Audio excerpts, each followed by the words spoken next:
My question for you is always the same. Well, I've never talked to you, but my question is, why does your big guy jiu-jitsu work and other big guys, their jiu-jitsu doesn't work?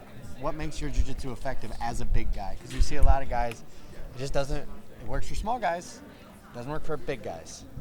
I think one of the main reasons is why, because I work in the gym and I work with people and try to, for example, a little guy rolls with a big guy, he has to try to use technique. You can't horsepower the guy, so that's why little guys typically become very good at technique, because that's all that's available to them. Whereas if I go in the gym, I already know that I'm strong, so I try not to use my power until I'm getting ready for a fight, and it's part of my conditioning. But I've always been very good about, I can roll with somebody. I mean, Ricky Lundell weighs 155 pounds. I can move with him, and then he out-techniques me. But I don't sit there and just try to horsepower through a move to make up for the fact that I don't know what I'm doing. So if I go to block a pass, or if I go for a submission chip, or I go for a combination, if it misses because of a lack of technique. I don't compensate for strength. And most guys, when they get in the gym, they can't set their ego to the side, and they look at rolling or they look at sparring as that's their, I got to compete, and I'm going, and I'm gonna, this is it. I'm like, the only problem with that is you can't work on things. You don't develop technique, you don't develop skills, because you're just trying to win. So yeah, you slap hands with a partner and you jumped on him and you did your move and you held him down. It's like, yeah, but what happens in the fight if you have to open up your game more? And do you find a lot of big guys, do you actually work your guard? Because a lot of big guys, top game only. Right. And then you see them fight, and once they're on their back, it's, well, have fun, buddy. Yeah, no, most big guys are turtles on their back. But I mean, I think that it more or less comes to most guys are structurally just not very athletic. Pardon me. And so I'm a good athlete, so I've learned and cultivated to work off the ground. And I like working guard. I think it's a very interesting position. I think there's a lot of opportunities there. You see smaller people use it to really nullify a larger guy. So in my thought process, like, well, then what would a big guy be able to do with it? And if you do take the time, I mean, look at Fabricio Verdun. His guard is phenomenal because he worked at it and he's put time behind it. And after all your fights and all, you've gotten so much better with your hands and so many things have changed. Where do you see yourself still? Like, oh, I still need to get better at boxing, even though I've knocked people out. I still need to get better at submissions, even though I've submitted some of the best in the world. Where do you see yourself improving now, and where do you see yourself going? Well, I think right now I'm really into a boxing stint. You know, my new coach, Angela Reyes, he's been bringing me into boxing gyms and working with professional boxers.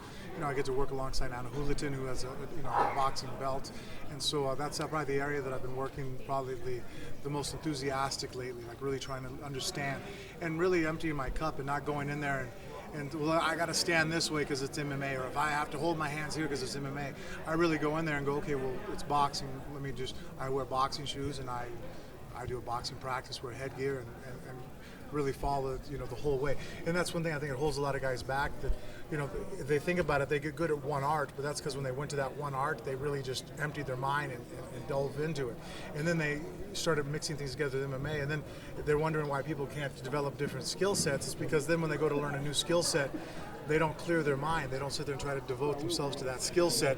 They try to devote it like, well, but I'm going to, I can't do this or I can't do that, or if my guy does that, I'm just going to knee him. It's like you're not fully giving yourself into the instruction.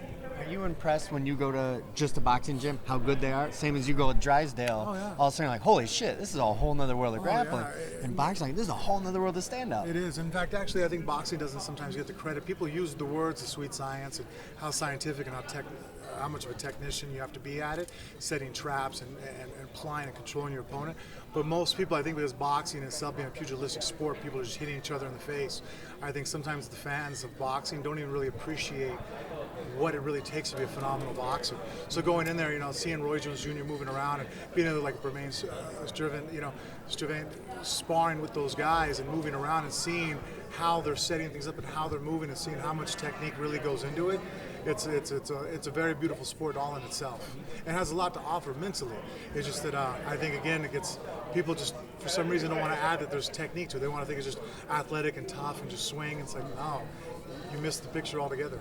So after training with these, you always hear people, oh, he's got K1 level stand-up. Do you look at it and go, no, he doesn't? Like, oh, he's a great MMA boxer. He would do great in boxing. Do you think that way, or do you think some guys would transition well? I think there's a few guys, if they really wanted to specialize, could, possibly transfer over and do well.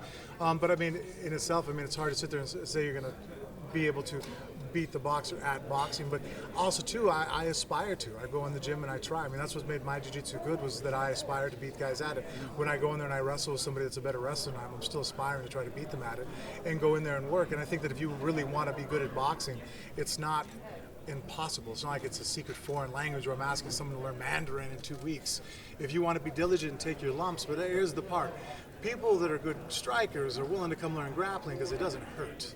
It doesn't hurt to come in the gym and roll with me. Like right now, you and I could roll together, and if you feel uncomfortable, you tap, right? There's no pain involved. Let's spar together.